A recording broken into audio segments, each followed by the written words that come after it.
So we just started into a week or two ago looking at theology or politics and government as we see it in the New Testament. So I wasn't exactly sure how to move through this without bogging down. We could almost be in this forever, and we probably don't all want to be in this forever. So this morning we're going to look at the Gospels and how do we see politics and government popping up in specific ways in the Gospels. We're going to look at the Gospel of Matthew this morning and see how far we get. I think the thing I tried to emphasize last week was Jesus, when he came to earth, he came as king, and he came claiming to be the Messiah, and the Messiah was a topic or an idea that's loaded with political implications, right? He was the son of David. Who's David? David's the greatest king the country had ever known. And he came at a time that was charged with political tension, right? They're under the oppressive rule of the Romans. So he came at a charged time with a charged title. And I think sometimes it's easy to forget how political all of this really was. And so just I think we looked at this passage briefly last week, but Matthew 2 says Jesus was born in Bethlehem in the days of Herod the king, and the wise men came, and they asked Herod, "Where is he who has been born king of the Jews?" That's a totally loaded question when you're asking the old king, "Hey, where's the new king?" Right? And Herod did not miss the political implications of this question, and he asks the priests and the scribes, the people who know the Old Testament, right? He said, "Where is this Messiah? Where is he supposed to be born?" Maybe he didn't know his Old Testament that well, but they said, "In Bethlehem." That's how it was prophesied. And they're quoting Isaiah, "And you, O Bethlehem, in the land of Judah, are by no means least among the rulers of Judah." There's another political word, rulers. "For from you shall come a ruler who will shepherd my people Israel." So this is loaded with political concepts and political ideas. And then, again, I think we're a little bit hard on the people who were alive when Jesus came, that sometimes we think, well, why did they take the reign of Jesus so politically? But I don't think we would have been any different at all than what they thought. We'll come back to that idea a little bit later. But from Matthew 4, this is the temptation of Jesus in the wilderness. And one of the three temptations that Satan offered to Jesus was this one. Again, the devil took him to a very high mountain and showed him all the kingdoms of the world and their glory. It's hard to imagine how that was true, but Jesus had obviously the ability to see all things at once. And what does the devil offer to him? "All these I will give you if you will fall down and worship me." And Jesus said to him, "Begone, Satan, for it is written, you shall worship the Lord your God, and him only shall you serve." Why is this a political temptation? What are the political implications of this particular offer that the devil makes to Jesus? Why is this actually? What's that? It would have been the easy way out. He was looking at the cross. Right. Would have been the easy way out. He's saying, you don't have to go through all of this cross business, all this suffering business. I'll just give it to you, the power and the glory of all these kingdoms. Do you think Satan knew ahead of time about the cross? No, I actually wouldn't suggest that. I don't. I think the cross was a surprise attack on Satan that he didn't see At coming. least the resurrection was. Yeah. But Satan also knows his Bible really well. And there's lots of Old Testament passages that talk about the suffering of the Messiah. And so I wonder to what I don't know. That's probably an impossible question to answer, but God clouded the eyes of the disciples. yeah. God must have clouded the eyes of Satan. Yeah. Otherwise, Satan wouldn't have been so excited to kill him. Right. But this temptation, I think we have to assume the devil is very intelligent. Like, this wasn't a non-tempting temptation. Like, this would have been a real test. Otherwise, the devil's not going to say, "Hey, if you'll bow and worship me, I'll give you 50 cents." Like, that's not a real temptation, right? Like, somehow this was a genuine test.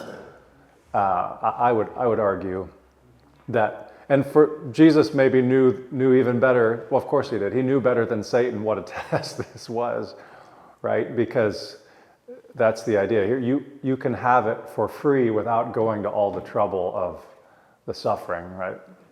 You can have it right now. Right now, yeah. Yeah. So we won't linger too long on this passage. Again, we could spend the whole morning on this passage, but so then we keep moving through Matthew. Matthew 5, 6, and 7 is the Sermon on the Mount. And there's lots of political language, political concepts in the Sermon on the Mount, if you think about it. One of them being, what's the Christian's response to evil?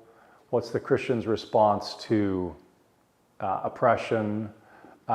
What's the Christian response to our enemies? And the Sermon on the Mount is quite consistent. It's not what you would think of as the normal standard response to enemies and to evil, right? And I think if I could highlight one thing for us, this has continued to be impressed upon me as I've studied through this, that Jesus was absolutely claiming all authority over everything, because that is rightfully who he is. But it was a very subversive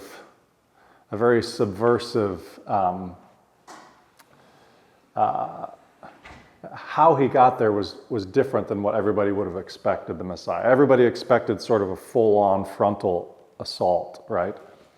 That he would call down 1,000 angels and just drop the hammer on Rome with an army. And as it turns out, Jesus did defeat the powers of evil and death and hell and sin, but he does it in a very subversive, unexpected way, right? And so I think Jesus knew that you can't overcome evil with evil, right? That's the Sermon on the Mount. You're going to have to undermine it in a different way than humanity has always been trying to undermine it. Does that make sense? If you look at that whole turn the other cheek and all of that stuff, that's all grounded in the human desire for justice. Mm-hmm. And, it says, you heard it said, an eye for an eye and a tooth for a tooth. And, that is also a measure of justice. Mm-hmm. But the cheek turning thing it takes it to a different level, because now you're left believing that the God who sees everything and the God who will make everything right one day is going to take care of it. You don't have to worry about this. That's what turning the other cheek is just giving it to God and saying, yeah, you've got this. You saw what happened. I know you're not going to let it go. Right. And so it still satisfies the need for Right. justice. Right. It is an act of faith that final justice will one day arrive, right? That there will be a final accounting, which Jesus says, vengeance is mine. I will repay. We we don't always emphasize that I will do this, right? Justice, everybody is either going to face the consequences of our sins, or we're going to take shelter under the cross and let Jesus take the consequences of our sins. But justice is coming for everybody, right? Newton, where you? As you just pointed out, there are no trivial words in the scriptures. And of course, Zeke pointed it out. Your example, I will repay. Right.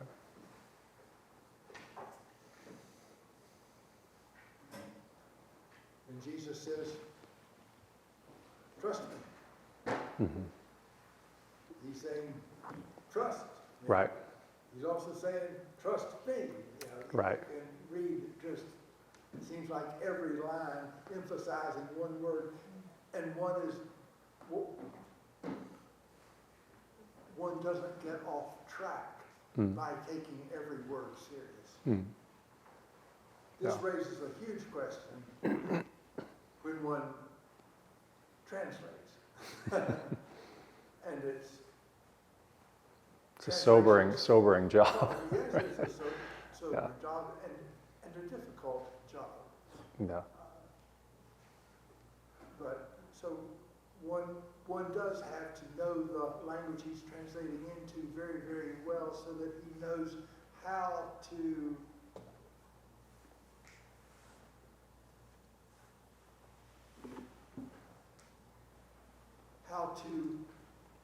emphasize and bring to the fore everything that was emphasized and strongly brought to the fore in this book that can be trusted entirely. But no trivial words, just none. Yeah. In the whole book. Right. No, the political ethics of the Sermon on the Mount, they are an act of faith, that God is going to bring justice, which is why someone like Marx said these are an opiate for the people, right? Because you're delaying justice now because it's some happy future in the sky. If the words of the Bible aren't true, you are delaying justice. But if it is true, that's the only thing that can help us to hang in there in the face of suffering, in the face of persecution, in the face of evil at times, right?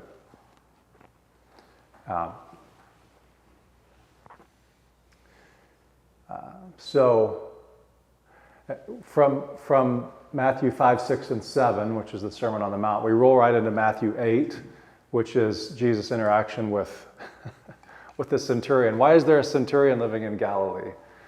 To keep the Jews from revolting against Rome, right? That's his job. So it's a very, would not have been lost on people that Jesus was interacting with the bad guys, right? And offering the kingdom of God to them as well. And he says to the centurion, like, you have a level of faith that I haven't seen in Israel yet at this point. We'll just keep moving because we have to keep moving. But here's another political paragraph from Matthew 10. Jesus is telling his 12 disciples as he's sending them out on their kind of practice mission. He said, I'm sending you out as sheep in the midst of wolves. So be wise as serpents and innocent as doves. Beware of men, for they will deliver you over to the courts and flog you in their synagogues, and you will be dragged before governors and kings for my sake, to bear witness before them and the Gentiles. So this is a strange way of influencing the political powers, but it is a way of influencing the political powers, right? He said, you are going to testify before kings and governors, which is in fact what Jesus does before Pilate and Herod at his own crucifixion. It's what Paul does. He testifies before Felix and he asks to go to Rome to. So these guys sought out influence and interaction with the political leaders, but it was again in a subversive way, and it was largely through suffering rather than through the sword, right? So I think a theme really starts to emerge when you look at these things. Any thoughts on this before we hop to the next passage? Matthew 13 gives a series of parables where Jesus says, the kingdom of God is like this, it's like that. And look at what he compares it to, the kingdom of heaven. And I think that phrase, the kingdom of God or kingdom of heaven, I think it's used 157 times just in Matthew, or maybe it's the 4 Gospels, but it's used a lot. And again, kingdom it's a political term, right? But it obviously meant a lot more than simply earthly politics. So here's some of the things that the kingdom is compared to: wheat and tares. And what does he say? What are the political implications of the wheat and the tares all being kind of? He said it's like a field that's planted in wheat, and then the evil one sows weeds. Tare is a particular kind of weed that looks like. My understanding is it's a kind of a weedy grass that looks just like the young wheat until it comes time to put out a head, and then one puts out like a foxtail head and the other puts out wheat, right? And so it's not easy to discern between the two. But Jesus says, he says, resist the urge to go rip it all up right now. because why? You remember how? Can't tell them apart. You can't tell them apart, and Judgment Day is coming when God will sort it out, right? God can tell them apart, and there is a day coming when God will gather up the wheat into his barns and gather up the tares to be burned. So again, it's this judgment which is deferred, but not... judgment is still coming, but it requires faith to wait for it, right? So he says the kingdom is like a mustard seed and like leaven. I think these two things are really... How is the kingdom of God, the fact that it's like a mustard seed, the tiniest seed, right? Or like leaven, just this little dust that you put in dough. How are those two things? Think about those from a political concept. How is that, again, subversive relative to what people would have thought the Messiah is supposed to do to the Romans? Not quite clear on the mustard seed, but once you get the leaven in, you can't get out. Mm-hmm. And I think for both of them, the point is it's something very small, almost invisible to society's eyes, but in time, it's going to remake everything, even though it is invisible and not regarded by the world as significant. But it's eventually going to take over the whole thing, right? But again, the word that keeps coming back to me as I look through these political passages, it's subversive. Like Jesus is absolutely taking down the powers, but he's doing it not in a frontal assault, but in a very subversive, slower way, but nevertheless, he is doing it. The quiet underground undermining of evil.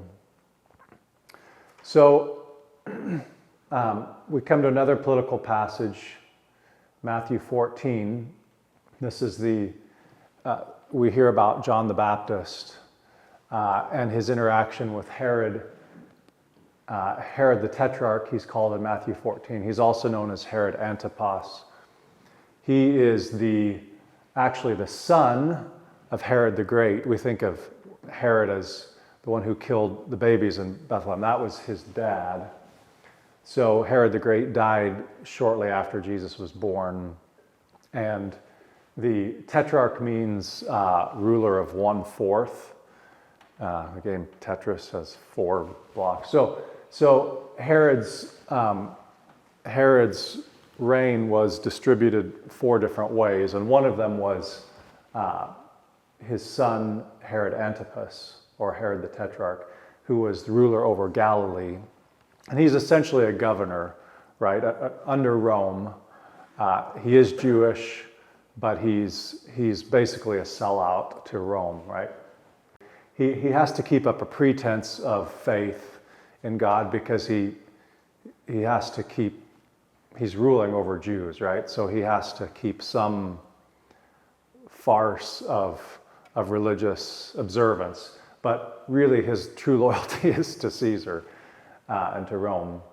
So the Herods were not good dudes in any sense of the word. In fact, Herod murdered a couple of his wives, murdered a couple of his sons. I can't remember exactly how many. But this guy, the son, Herod Antipas, or Herod the Tetrarch, was visiting his brother, who was the ruler of the area down south, and fell in love with his brother's wife, and then took her for himself. Her name was Herodias, and so you probably know the story. And by the way, this Herod is the exact same guy who is mentioned at Jesus' trial just before his crucifixion, where Pilate sends him up to Herod Antipas because Jesus is down in Jerusalem for the Passover, right? Galilee is up north, a couple days walk, and Pilate is not sure what to do with Jesus.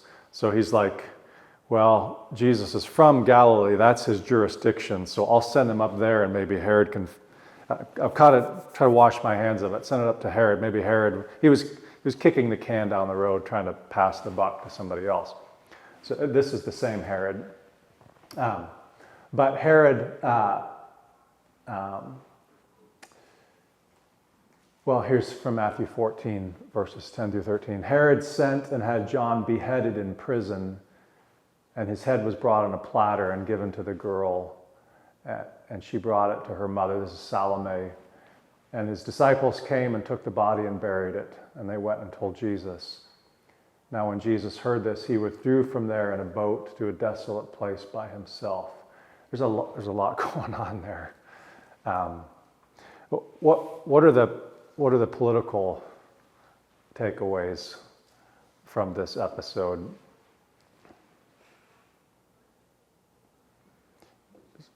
Not necessarily, just observations. John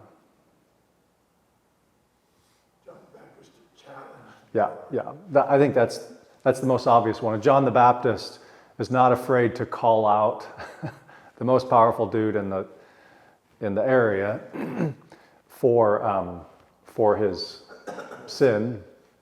It appears Herod would put up with, but Herodias would not. Yeah, every guy's different, right? What they're going to put up with. And actually, I think, doesn't it say in one of the other Gospels that he sort of regretted it, but he had already made this promise to, and so he had to not look like an idiot, so he had to follow through on his promise. Because she was mad. Yes. Because it had humiliated her by calling out publicly Herod. He was also publicly calling out her, and so she used her daughter. And she used her daughter to say this, and Yeah. then he was like, "Darn, now I gotta do this." Yeah, but the point is, John the Baptist, who Jesus said was the greatest man alive up to that point, right? Called out publicly Herod for even Herod's not a believer, if we could use that word. Nevertheless, he's a public official, and Herod calls him out for his private morality, because private morality never stays private, right? It's always involved in view. So, nothing terribly, no terribly profound point other than one of the role, even though the role is subversive, it's still sometimes speaking God's truth to power is going to be necessary. And it's not always going to end well for the prophet who does that, right? John the Baptist gets killed for it. We have a term that floats around a lot if you're, especially in politics. If you're going to shoot at the king, you better plan on killing him. Right. Say it again, Mark. If you're going to shoot at the king, you better plan on killing him. Yeah. It doesn't go well. You're trying Yeah. to take someone out. Now, wasn't it one of the Herods that died of worms? That was his father. His father, okay. Yeah. Died and was eaten by one. Yeah. So I was doing a word search on Herod to try to get my Herods sorted out for today because it's a little confusing to me. And I just stumbled on this. This is just a little rabbit trail. But check out, just think about some of the implications of this. This is from Acts 13. Now there were in the church at Antioch, this is Paul and Barnabas' church, right? The first big church outside of Jerusalem. Now there were in the church at Antioch prophets and teachers, Barnabas, Simeon, who was called Niger, Lucius of Cyrene, Manaen, a lifelong friend of Herod the Tetrarch, and Saul.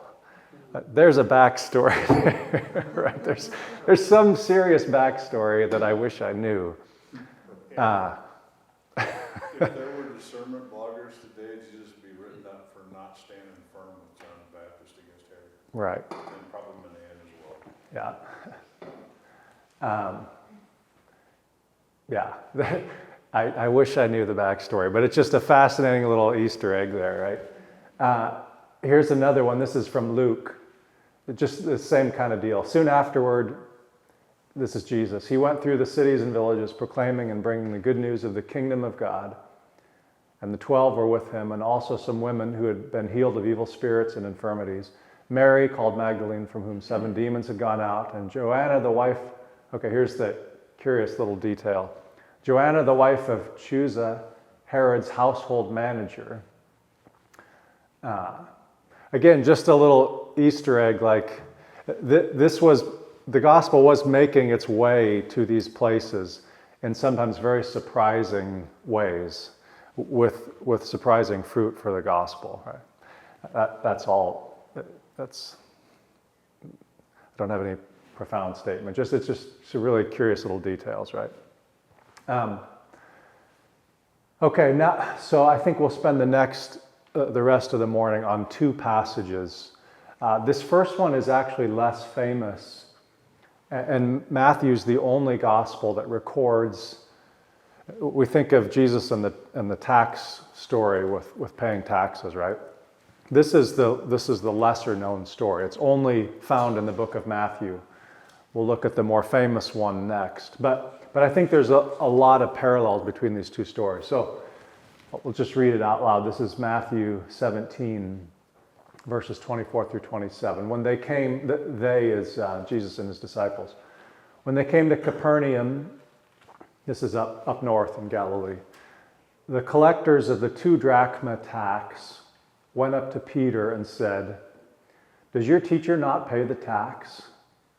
He, Peter, said, "Yes." And when he came into the house, Jesus spoke to Peter first, saying, "What do you think, Simon? From whom do kings of the earth take toll or tax? From their sons or from others?"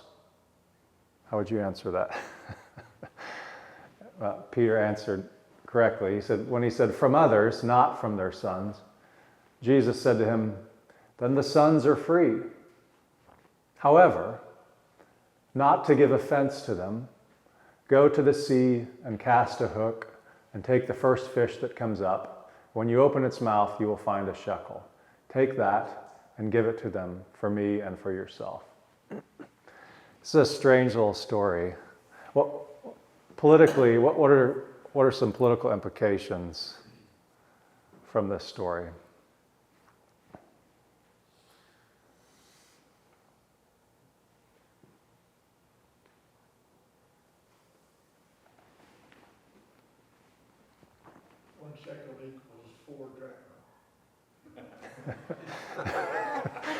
We've got a math guy.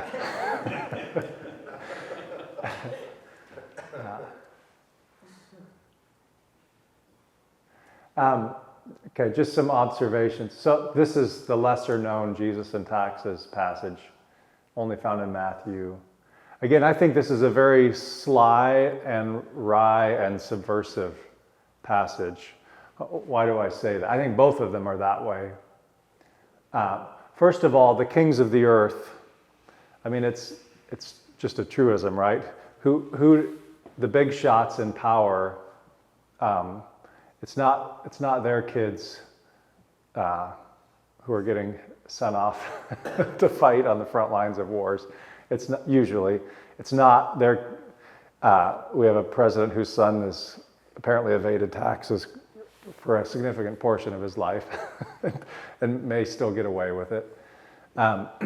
If you're a big, powerful person, it's not your kids that bear the brunt of taxes or being a soldier or whatever doing the dirty work, the shovel work, right?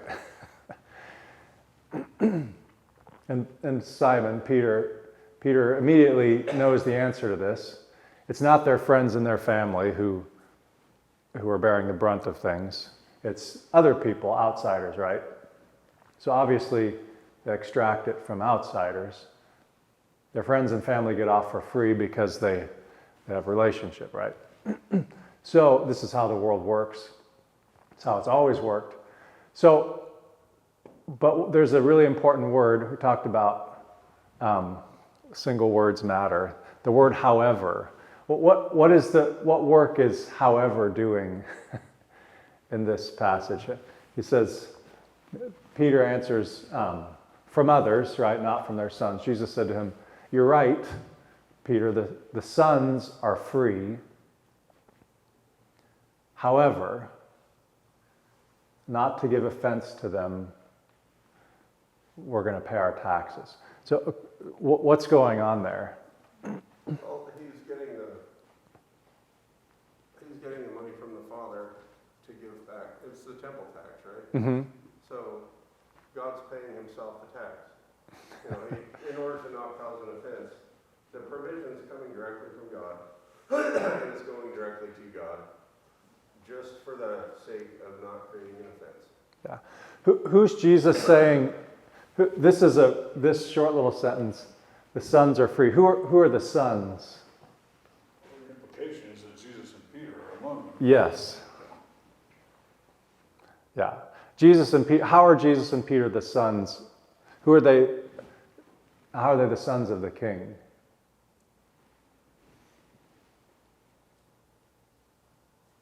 The sons of the King of heaven. Right. They're the sons of the true King, right?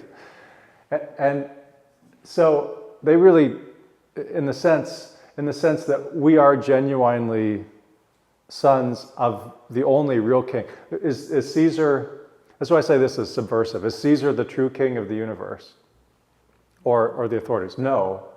Jesus said we're sons of the true King. We're not obligated to anyone because we're the sons of the true King.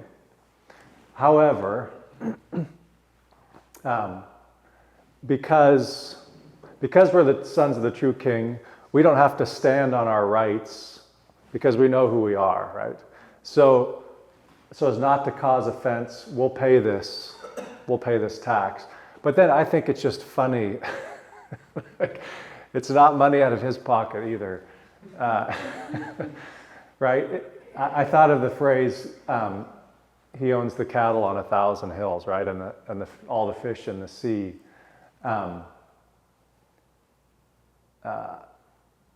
Like Jesus is like, it's no skin off of my back because I own everything, right?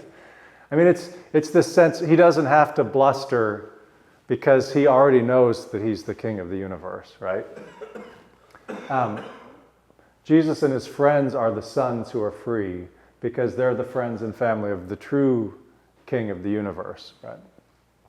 Jesus is actually the Son of God, the true king.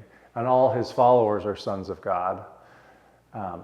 We owe nothing to anyone because our true allegiance is to the true king, right? And yet, this is the however, right? Nevertheless, even though we're free, we're under no obligation in terms of right or duty. We'll pay the tax anyway because there's no point in dying on this hill or causing offense in this area.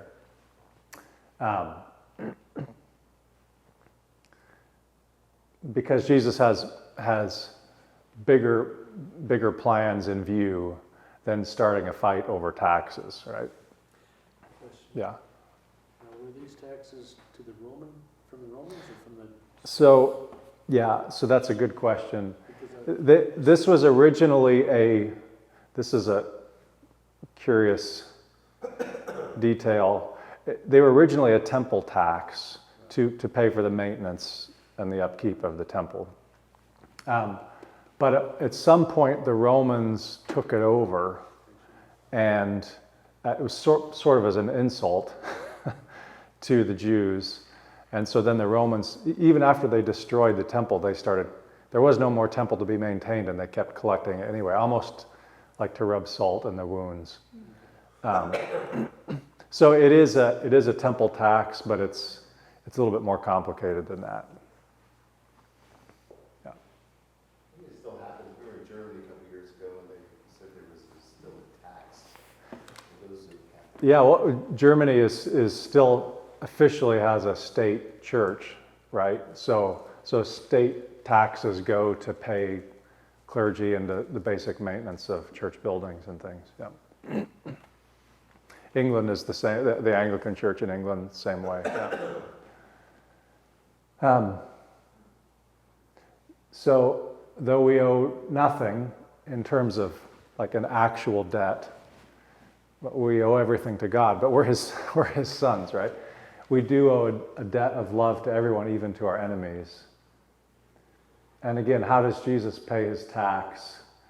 By showing his mastery over all creation, right? We already said he's king of everything. And I think it also shows a sense of humor. Why get bent out of shape for paying a couple shekels in tax because I own everything, right? Here's another. So we'll come back to the second tax passage in a little bit, and there's a lot of parallels, but it's clearly different episodes. So Matthew 19, Peter said in reply, "See, we have left everything and followed you. What then will we have?"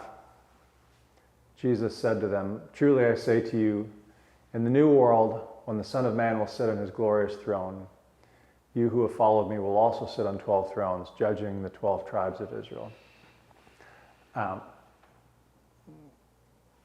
There's political implications here. We won't go too deep into them. But related to that is the next chapter, Matthew 20.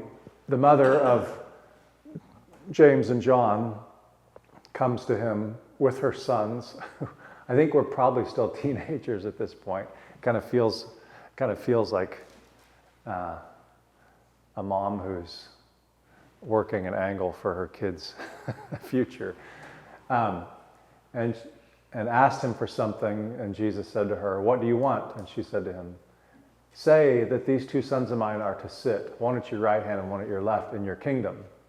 And what's she thinking? She's thinking in Jerusalem in the next few years, right? Jesus answered, "You do not know what you're asking.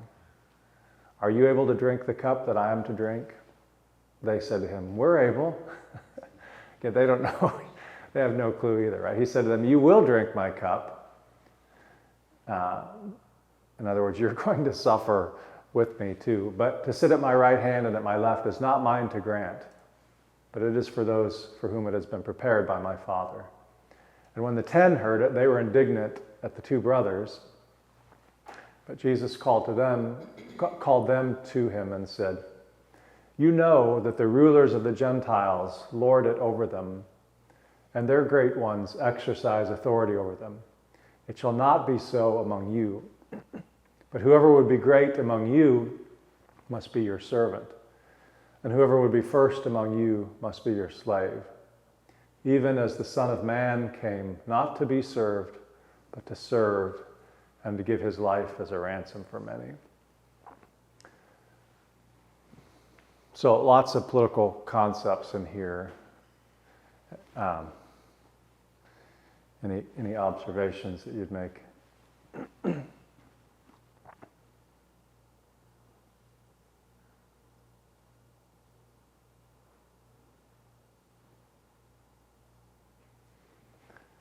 Jesus is, I think we mentioned this before, our police cars in most of our cities say on the side of them to serve and protect. Again, the Roman chariots did not have a sign painted on the side of them that said to serve and protect, right? This is a new concept that Jesus brought to humanity, right? That to be a leader. So even in the corporate business world, you'll hear people talk about servant leadership. That didn't come from Rome and Greek and from anything. It came from Jesus. Whether they probably wouldn't recognize it typically, but it's still a political concept that was introduced by Jesus. That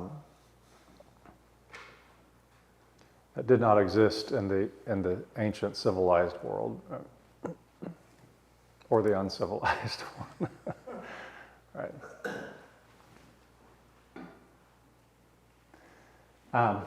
Well, we'll keep moving just because we need to. The triumphal entry is clearly Jesus is making the entrance of a king into Jerusalem, right?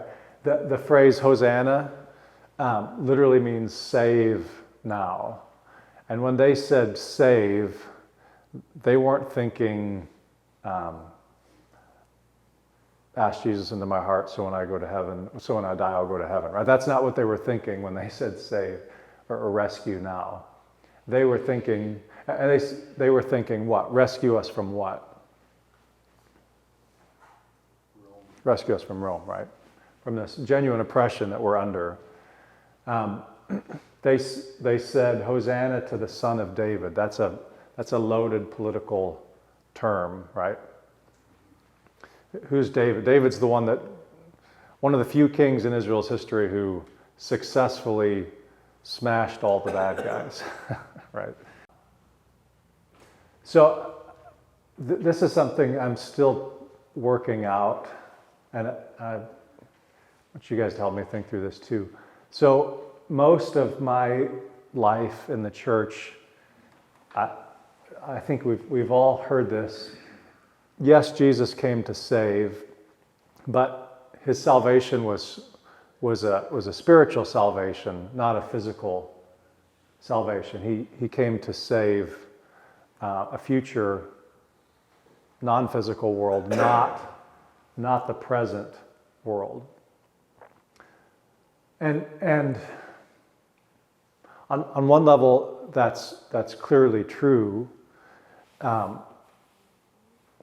But I think we're too quick to dismiss that Jesus came to restore and to redeem, as Colossians said, all things, heaven and earth. He came to not bring justice just in some. It is justice delayed. It is justice in the future. But there was a line from one of the songs we sang this morning. How did it go? A future grace that has already been brought into the present, right? So because of what Jesus won, because of what Jesus accomplished, this future hope is mine now. Is it all physically, are all the physical wrongs righted now? No, obviously not. Are all the injustices undone now? No, obviously they're not. But in a real sense, the fact that Jesus has already done this and accomplished it means that we're in alignment with him when we work for justice now, when we work for truth, when we work for for the well-being of the people that Jesus made. So John the Baptist didn't just say, well, the politics now don't matter because it's all going to get judged. He spoke up in the present, right? And he got killed for it. But Jesus absolutely did come to change human life as we actually live it now. And he did that. He also secured heaven. He secures the future. But he came to restore and to redeem all things. We live in this overlap, the not yet, right? Where injustice is still evident all around us. Sinful people still get away with it, or seem to get away with it in the short term. But Jesus wasn't just saying the present doesn't matter. He was saying he's Lord over all things, right? Future and present, heaven and earth, visible and invisible, thrones, dominions, rulers, authorities, all things, right? All another non-trivial word. Right. He means the whole shooting match. Yeah. So what I've been wrestling with is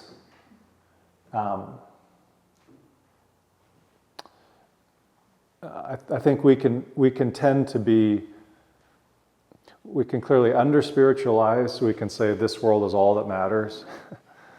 Or we can over-spiritualize and we say the next world is the only thing that matters, this one doesn't matter at all. I don't think the scriptures allow us to do that. I think they want us to be all in on heaven and the future, which is what helps us to be all in on the present. And after all, what determines my future state except for whether I choose faith or not now, right?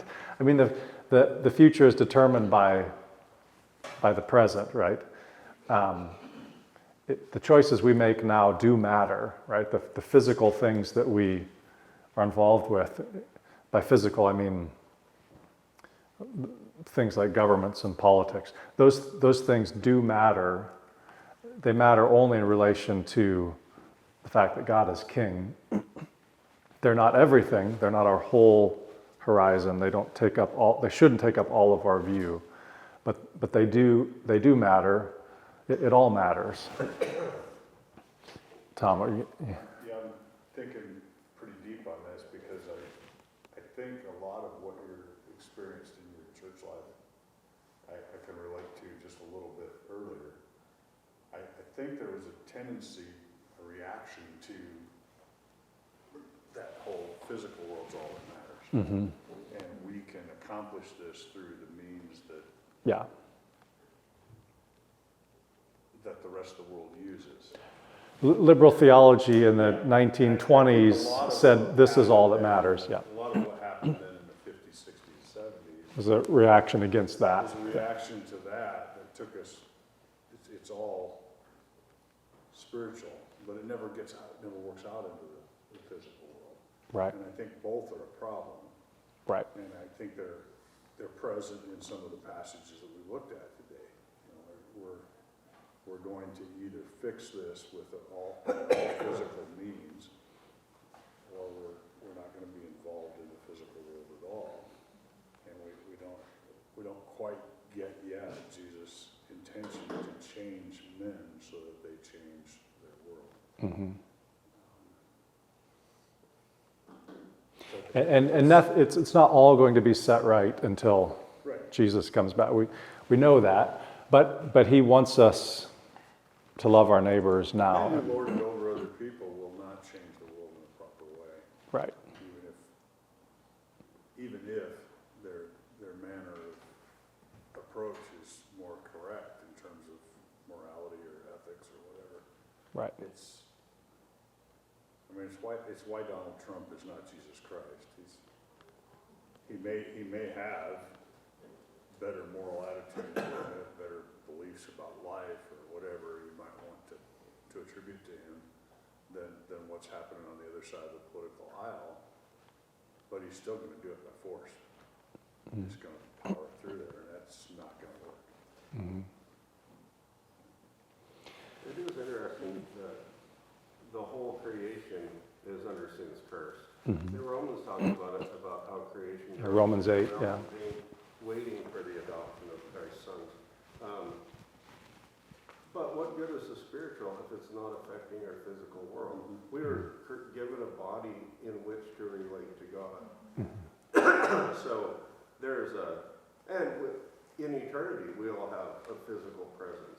So And some unification of heaven and earth that we don't really understand, but there's eternity involves a real earth, a remade earth in some sense, yeah. But united with heaven somehow in a way that we can't imagine yet, yeah. I think there's a real, if you just step back and look and you took out, even in America, you took out the believers and believers' influence on forming our country and forming law. Yeah. And there has been a move to take Christianity out. And we are seeing now, I think, over the last 40, 50 years, the removal of believers, active believers in society, even the political realm, that we are not interpreting our Constitution the same. We are not interpreting the Bill of Rights the same. We are, the verbiage haven't changed, but we are now, as we don't see it through the lens of Scripture, it's dramatically changed. Right. I think we're eroding what we thought was America to a degree, or what it was, just because we have not been, or have not had the influence, and now we have secular eyes Interpreting the same interpreting the words. same words. Yeah, right, yeah. And it will have an effect. Right. On society. Is having an effect. Yeah. It's the temptation, to me, this line is largely a reaction and an avoidance of the temptation that we have when we get involved, to drift away from this is about God, to this is about us and our strategies. We get caught up in that pretty easily. It struck me, I think this is from Ephesians and also from Colossians. Paul was writing about, he used this long grocery list of Jesus has defeated the rulers and the authorities and the kingdoms and the powers and it's meant to be everything, right? But there's political words thrown in there, there's spiritual words thrown in there, and because we're Westerners, we want to take all the spiritual concepts and put them over here, and then make a hard line and take all the political things and put them over here. We're the first people, in the last 300 years, we're the first people in history who've ever tried to separate those things out. And Paul didn't try to separate them. He knew that behind political powers, like the presidency or a Caesar, there's real spiritual forces at work. You can't you can't disentangle those things. And sometimes you can't even, I don't know what's human and what's demonic. But for people who believe that the spiritual world is real and the physical world also matters, why should it be surprising that those concepts are all lumped together in the biblical way of thinking, right? Because what is an industry like abortion, if not something demonic, but it's also physical and real, right? And there's a lot of things you can think of like this, where the spiritual forces of darkness are intertwined with the political, material forces of government. Does that make sense? And Paul doesn't try to separate those out. I don't think we should either. It doesn't mean we, yeah.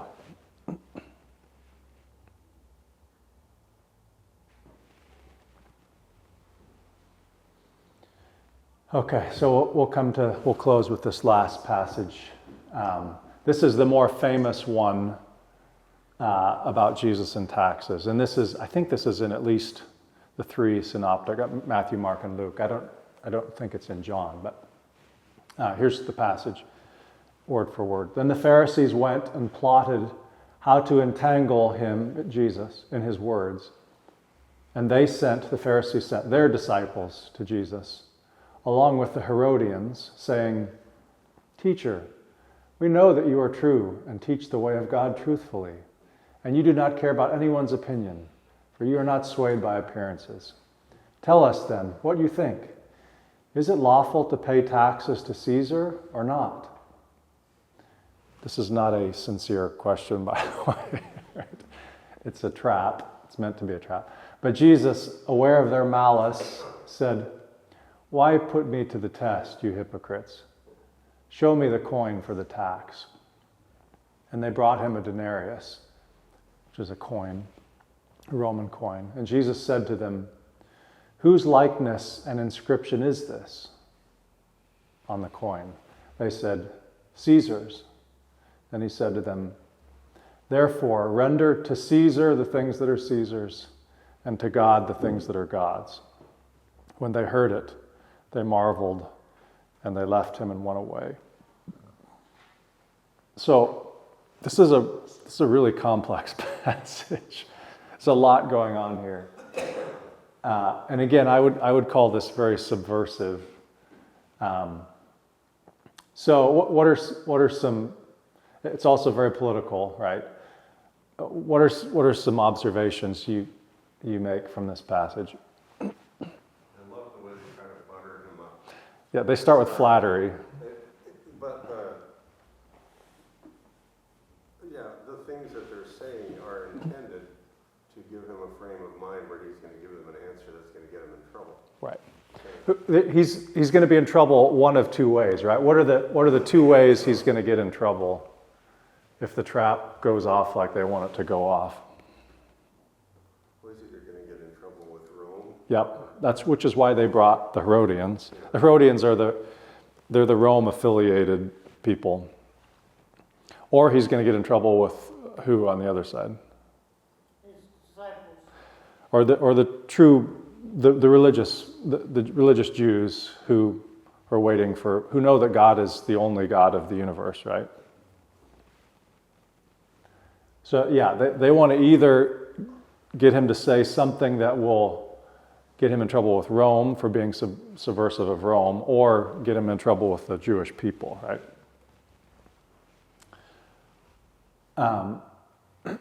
It's very much a political. There's very real political implications at play. He's going to either offend the religious Jews or he's going to offend the Romans. And in truth, all of the Pharisees and Sadducees were constantly playing this game because they had to. Like, how much do I have to knuckle under to Caesar and yet still try to be faithful, but knowing that it's not right, having all of the Old Testament in their mind. They're all playing a pretty dangerous political game all the time, right? Some of them decide to tack more toward the Romans. Some of them tack more toward a religious, the Pharisees were trying to be faithful to the law. But everybody's kind of walking a tightrope, right? So the tightrope that they've been walking their whole lives, they want to accentuate for Jesus and make him fall off one side or the other, right? The Herodians, these are men who backed Herod. So this ups the ante, right? This makes it a dangerous game. If Jesus answers that question wrong, he'll get himself into trouble with Rome. As you mentioned, they begin with flattery, with buttering him up. By the way, the coin it's a silver coin. It's a Roman coin. It's worth basically one laborer's day's wages. But Jesus' answer has puzzled people for a long time. These are taxes. We said the previous episode was a temple tax, even though it was complicated. This one is clearly a Roman tax. So this is money that goes into the pockets of Caesar so that he can keep oppressing them. So he can pay for the soldiers to keep them stepped on. Jesus is a very savvy, right? Sometimes people think of Jesus as like just this naive, nice guy. That's not Jesus. Jesus is the smartest guy who ever lived. That he always knew what was going on, right? Okay, let's look specifically at his answer. What do you make of the answer? He says, "Show me a coin." They bring him a coin. The coin has Caesar's face on one side of the coin. And he says, whose likeness is printed on this coin? And they say, it's Caesar's likeness. Okay, this is the nub of the answer. He says, give to Caesar the things that are Caesar's and to God the things that are God's. What is it about that reply that just completely flabbergasted them and makes them just walk away? What does he mean?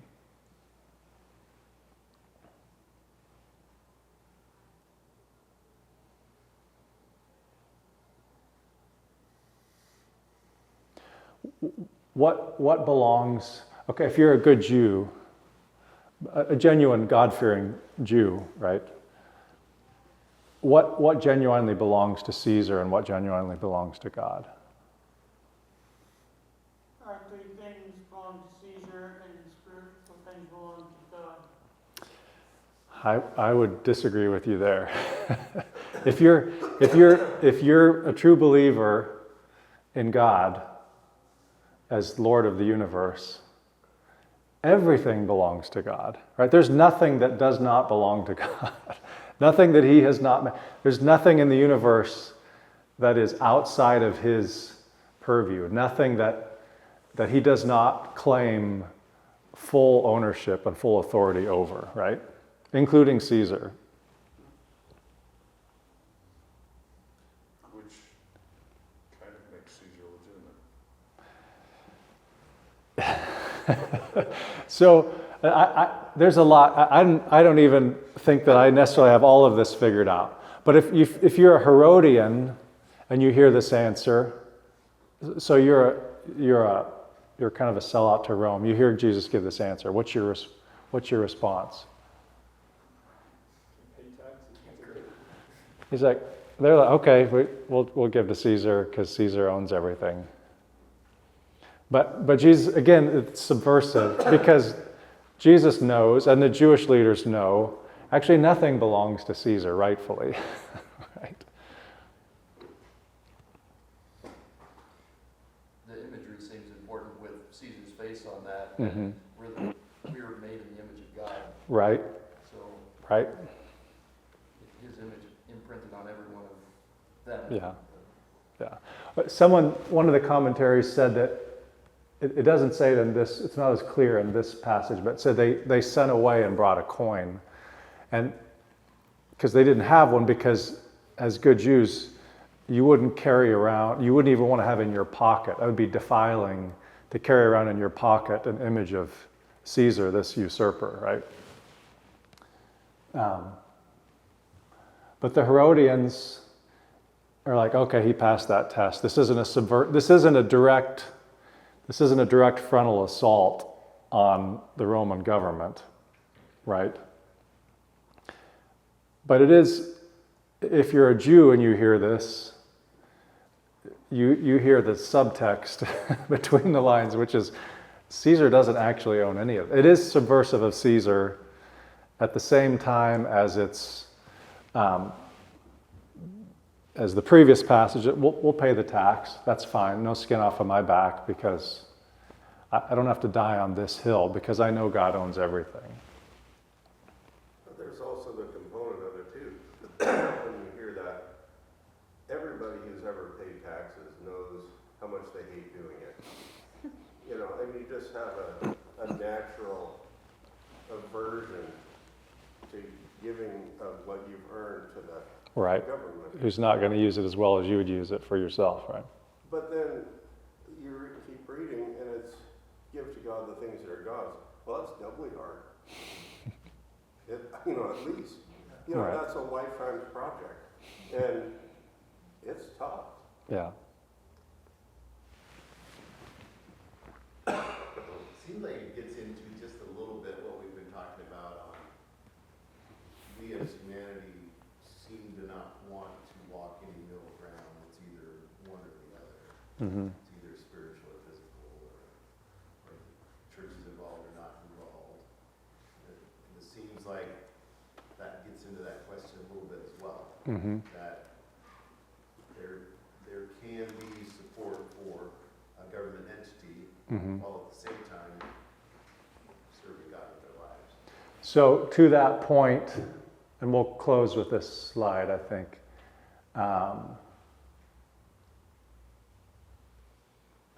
So we'll come to it in a second. So the Herodians assume that Caesar is owed something by the people, and they're content with his answer. God-fearing Jews know, what is it that belongs to God? Everything actually belongs to God. There's nothing that does not belong to God. That's why they're astonished at the genius of his answer. Again, it's a subversive answer. Caesar actually has no genuine authority over the world. But the Christ follower doesn't have to get bent out of shape because we know how the story ends. So here's, to your point, Mark. To me, it seems like a lot of parallels between that passage and the one that we'll probably look at next week. It's John 18 and 19. This is his trial before Pilate. And Pilate says to Jesus, don't you know I have the authority to set you free or to crucify you?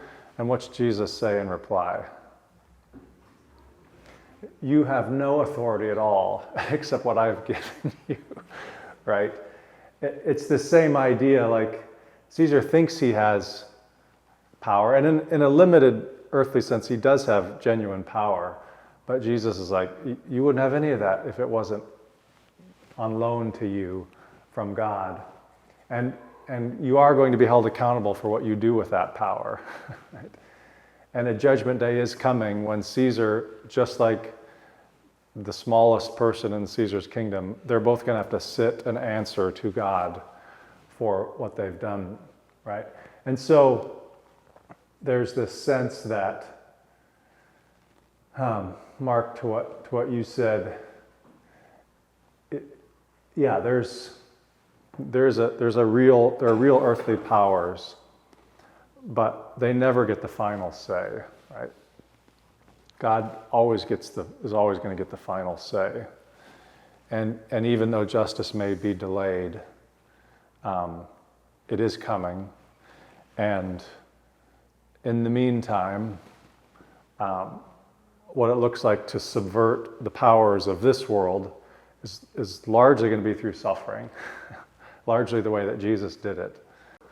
It's going to be Jesus picking up a cross. Right? That's the way that Jesus chose as the ultimate way to undermine the evil powers of this world and any other world, right? Final thoughts. We're out of time, but.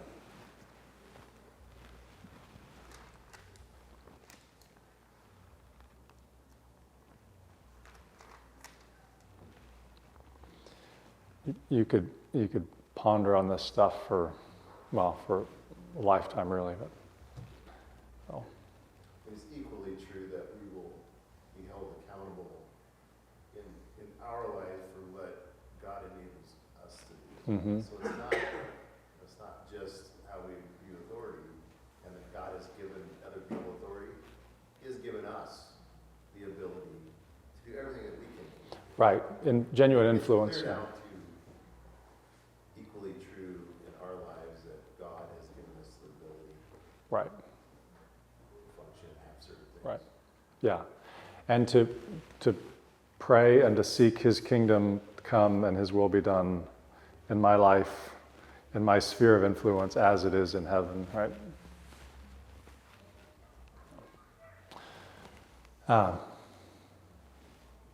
All right, Tom, would you close us in prayer? Yeah.